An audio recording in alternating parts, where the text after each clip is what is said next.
So for this week's quilt story, we're here with the lovely Brimfield girls, Kim and Nisha.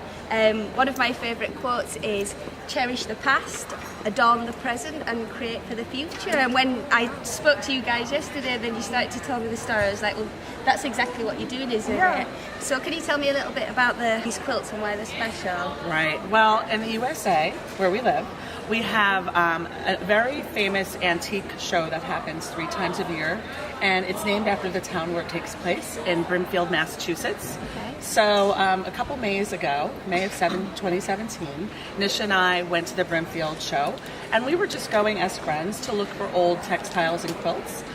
We came across this field, this vendor that had a bunch of like musty old trash bags full of textiles spread out. Okay. So being the weird people that we are, we asked her if we could dig through them to see what she had. And after about halfway through one of them, we pulled out a few Orphan quilt blocks, one of them being what became the Brimfield block.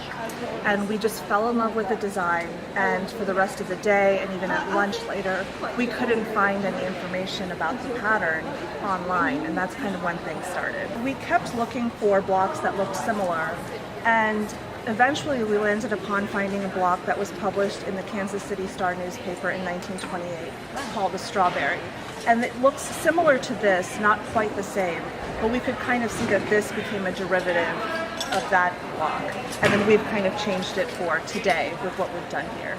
So, like a local newspaper in Kansas was giving away, like... So in the 20s, it was very popular for newspapers to publish free quilt patterns. Yeah. And they would just trace out the templates and you could cut them out and make your own.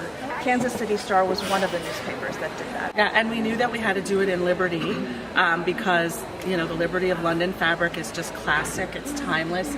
Everybody, it's universally adored. I have stories of my mother telling me that, you know, she had Liberty of London shirts back in the 1980s, and, you know, she got rid of them a few years ago. Why?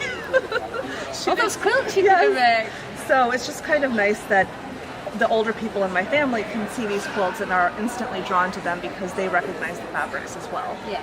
So. It's a wonderful place to go, but it's equally sad because so much of the quilts you find there are because people who passed away, their families hired people to come in and just clear out their sewing space, and some people didn't realize the value of the quilts there, and that's like heartbreaking. So I don't want to say we're rescuing quilts, we're not doing that, but it inspires me when I go to Brimfield to make sure everybody I know knows how many hours went into this quilt, and don't you dare let someone pick it for like $10. So it was an instant emotional attachment. Was it the shape or the texture? It was the shape, it was just the way. It was very sweet. I don't know, it just kind of spoke to both of us. Yeah. And I remember sitting there thinking, like, oh, maybe like 100 people that we know might like this. That would be really awesome. Okay. And then, you know, here we are almost a year and a half later, and it's just blown our minds.